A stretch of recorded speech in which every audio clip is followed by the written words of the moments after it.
দিয়েছিলেন রাহুল ফেকে। সেই সময় আইএলে খেলত কলকাতার 3 প্রধান ফুটবল ক্লাব। 2016 সালের 23 জানুয়ারি চিরপ্রতিদ্বন্দ্বী মোহনবাগানের বিরুদ্ধে লাল হলুদ জার্সিতে ডেবিউ করেছিলেন। 22 জুলাই থেকে শুরু হবে ডুরান্ড কাপ। তবে সেখানে প্রথম দল খেলাবে না মোহনবাগান, বরং সেই টুর্নামেন্টে সুযোগ পেতে চলছে সবুজ মেরুনের যুব দল। এছাড়া গতবারের মতো এবারও কলকাতা লিগে তরুণদের সুযোগ দেওয়া হবে। কিন্তু কেন এই সিদ্ধান্ত? আসলে মোহনবাগান ম্যানেজমেন্টের মূল লক্ষ্য আইএসএল, সুপার কাপ ও এএফসি। তার মধ্যে এবার সুপার কাপ এগিয়ে আসার কথা। গত মরশুমে এই টুর্নামেন্টে মোহনবাগানের যুব দল নেমেছিল।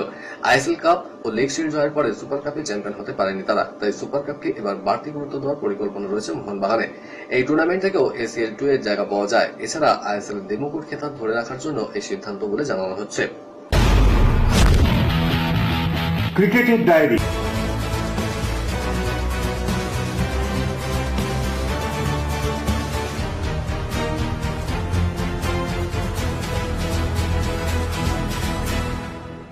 এগারো বছর পরে প্রথমবার আইপিএল প্লে অফে পৌঁছেছে প্রীতির দল পাঞ্জাব। কিন্তু প্রীতির জন্য খারাপ খবর, এখন থেকে ম্যাচ হারলে বলিউড সুন্দরী বিপুল আর্থিক ক্ষতির মুখে পড়বেন। প্রীতির পাঞ্জাবের ব্র্যান্ড ভ্যালু 568 কোটি টাকা।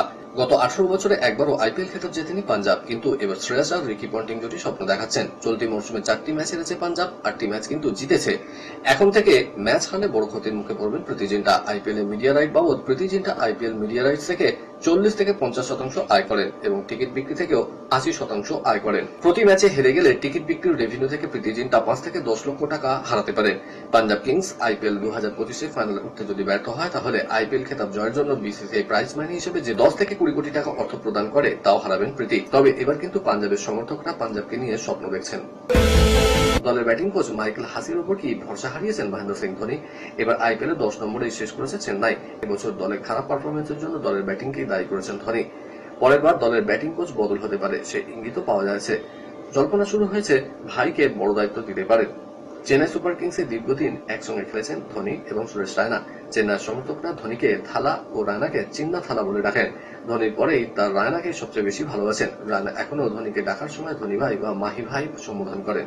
ধোনি রায়নাকে নিয়ে নিজের ভাইয়ের মতনই মনে করেন। সেই রায়নাকে হাসির জায়গায় দায়িত্ব দেওয়া হতে পারে, ইঙ্গিত তেমনটাই।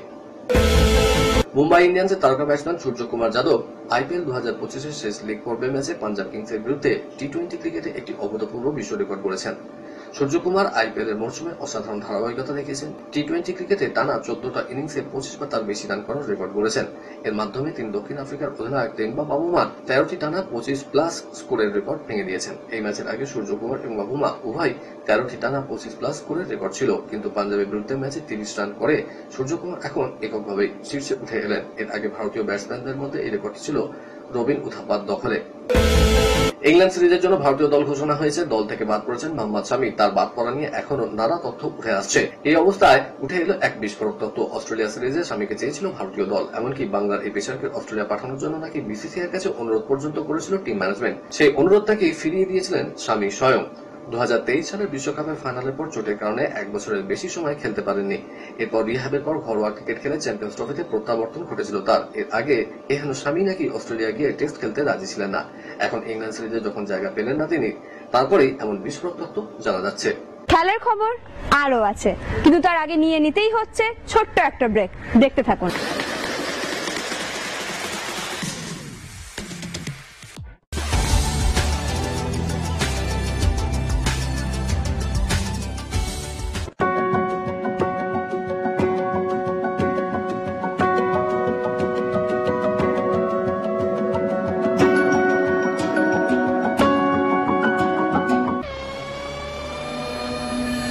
एक तरफ ब्रह्मार्जुन, दूसरी तरफ राक्षसों की फौज। এটা তো মহাভারতের গল্প।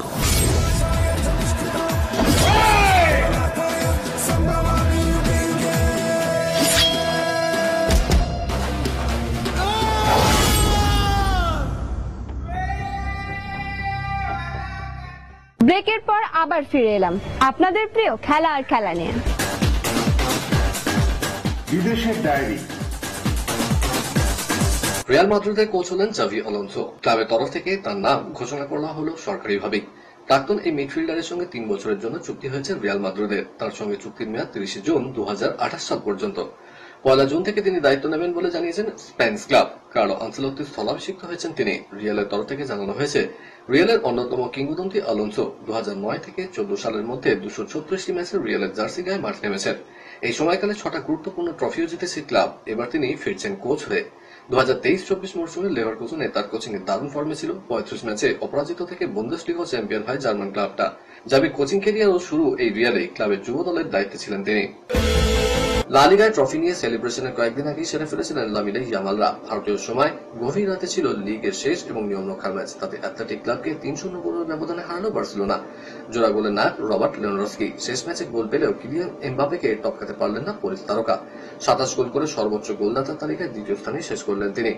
38 ম্যাচে 88 পয়েন্ট নিয়ে লিগ শেষ করল বার্সা। 28টা জয়, 4টে ড্র এবং 6টা হার। দ্বিতীয় স্থানে রিয়াল মাদ্রিদ, তাদের পয়েন্ট 84। তিনে অ্যাটলেটিকো মাদ্রিদ, তাদের পয়েন্ট 76। ম্যানচেস্টার ইউনাইটেডের ব্যর্থ অধ্যায়ের পর অবশেষে নতুন দিগন্তে পা রাখলেন Dutch coach Erik ten Hag. German club Bayer লেভারকুসেনের নতুন কোচ হিসেবে তার নাম ঘোষণা করা হয়েছে। 2027 সালে 30 জুন পর্যন্ত লেভারকুসেনের সঙ্গে চুক্তি করেছেন 55 বছর বয়সী এই কোচ। আগামী 1 জুলাই থেকে তিনি ক্লাবের দায়িত্বভার গ্রহণ করবেন। এরিক টেন হ্যাগ 2022 সালে ম্যানচেস্টার ইউনাইটেডের দায়িত্ব নিয়েছিলেন। তার কোচিংয়ে প্রথম মৌসুমে ইউনাইটেড জেতে লিগ কাপ এবং প্রিমিয়ার লিগে তৃতীয় স্থানে শেষ করে। সেই সময় মনে করা হচ্ছিল হয়তো বহু বছর পর ইউনাইটেড সঠিক কোচ পেয়েছে। তবে 2023-24 মৌসুমটা ছিল সম্পূর্ণ বিপরীত। দল টেবিলে 14 নম্বরে নেমে যায়। মাঠের পারফরমেন্স ছিল দারুণ হতাশাজনক। অক্টোবর মাসেই ক্লাব সিদ্ধান্ত নেয় তাকে বরখাস্ত করার।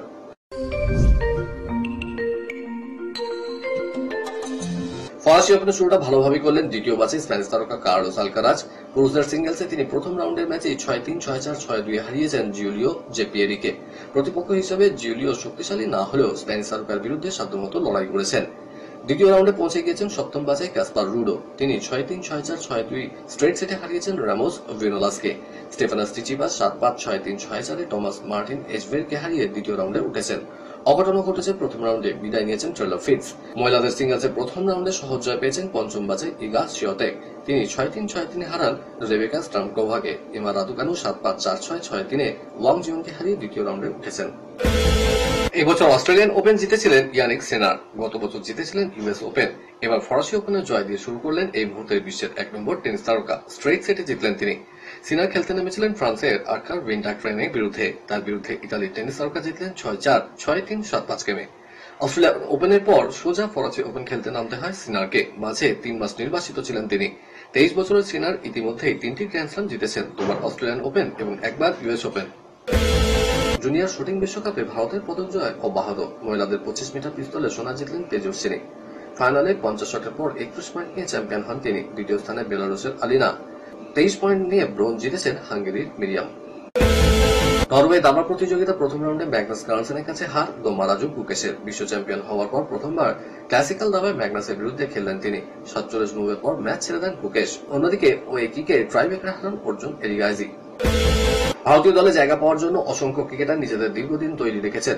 ঘরোয়া ক্রিকেট বা আইপিএল এর মঞ্চে ভালো পারফরমেন্স করে তারা নির্বাচকদের নজরে আসেন। অনেক ভাবনা চিন্তার মধ্যে দিয়ে কোনো গুরুত্বপূর্ণ সিরিজের জন্য দল ঘোষণা করে বিসিসিআই। আসন্ন ইংল্যান্ডের বিপক্ষে 5 ম্যাচের টেস্ট সিরিজের জন্য দল ঘোষণা করা হয়েছে। এই দলে সরফরাজ খান জায়গা পাবেন বলে অনেক ক্রিকেট বিশেষজ্ঞ মনে করেছিলেন, কিন্তু ইংল্যান্ড সফরে ভারতীয় টেস্ট দলে সুযোগ পেলেন না সরফরাজ। কলকাতার ডায়েরি নিবেদন করছে গুড এজ হসপিটাল। মোহনবাগান ক্লাবের নির্বাচনী প্রক্রিয়া শুরুর দিনক্ষণ ঘোষণা করল অবসরপ্রাপ্ত বিচারপতি অসীম কুমার রায়ের চেয়ারম্যানশিপে থাকা নির্বাচনী বোর্ড। 29 মে অর্থাৎ আগামী বৃহস্পতিবার থেকে 100 টাকার বিনিময়ে মনোনয়নপত্র তোলা যাবে। মনোনয়নপত্র তোলা ও জমা দেওয়ার শেষ দিন 9 জুন। মনোনয়নের সঙ্গে প্রার্থী পদের লড়তে নির্বাচনী বোর্ডের কাছে 10,000 টাকা জমা রাখতে হবে। এই টাকা ফেরতযোগ্য নয়। 10 ও 11 জুন মনোনয়নপত্র খতিয়ে দেখা হবে এবং মনোনয়ন প্রত্যাহারের দিন 12 ও 13 জুন। তারপর প্রার্থী তালিকা থেকে বোঝা যাবে নির্বাচনের প্রয়োজন পড়বে কিনা। নাহলে সিলেকশন করে নতুন কমিটির সদস্যদের নাম ঘোষণা করা হবে। নির্বাচন হলে তা জুনের তৃতীয় বা শেষ সপ্তাহে হতে পারে। সেটা এক দফায় হবে নাকি একাধিক, তা ঠিক করবে নির্বাচনী বোর্ড। এবার ট্রফিহীনভাবেই সিজন শেষ করেছে রেড রোডের এই ফুটবল ক্লাব। দলের এমন ততই বছর পারফরমেন্স ভুলে ঘুরে দাঁড়ানোর পরিকল্পনা থাকলেও তার মধ্যে দেখা দিয়েছে নানা রকম অনিশ্চয়তা, যার ফলে নয়া সিজনের জন্য দল গঠন রয়েছে ধোঁয়াশা। এই সুযোগ কাজে লাগিয়ে মোহামেডান স্পোর্টিং ক্লাবের একাধিক ফুটবলারদের দলে টানতে চাইছে প্রতিপক্ষ ক্লাবগুলো, যার মধ্যে জোরালোভাবে উঠে আসতে শুরু করেছে ভানডুয়ে লালডুয়েকার। হিসাব অনুযায়ী দেখলে আগামী বছরের মে মাস পর্যন্ত কলকাতা ময়দানের এই প্রধানের সঙ্গে যুক্ত রয়েছেন মিজোরামের এই ফুটবলার। তবে ট্রান্সফার ফি দিয়ে তাকে দলে টানতে চাইছে 4টি ফুটবল ক্লাব, যাদের মধ্যে রয়েছে চেন্নাইন এফসি, ইমামি ইস্টবেঙ্গল, কেরালা ব্লাস্টার্স এবং ওড়িশা এফসি। কিন্তু যতদূর খবর, সেক্ষেত্রে অনেকটাই এগিয়ে দক্ষিণের আইএসএল জয়ী ফুটবল ক্লাব চেন্নাইন এফসি। কলকাতার ডায়েরি নিবেদন করলো গুড ডেজ হসপিটাল। ইচ্ছে ছিল আরো খবর দেওয়ার, কিন্তু সময় বলে দিচ্ছে এই পর্যন্তই থাক।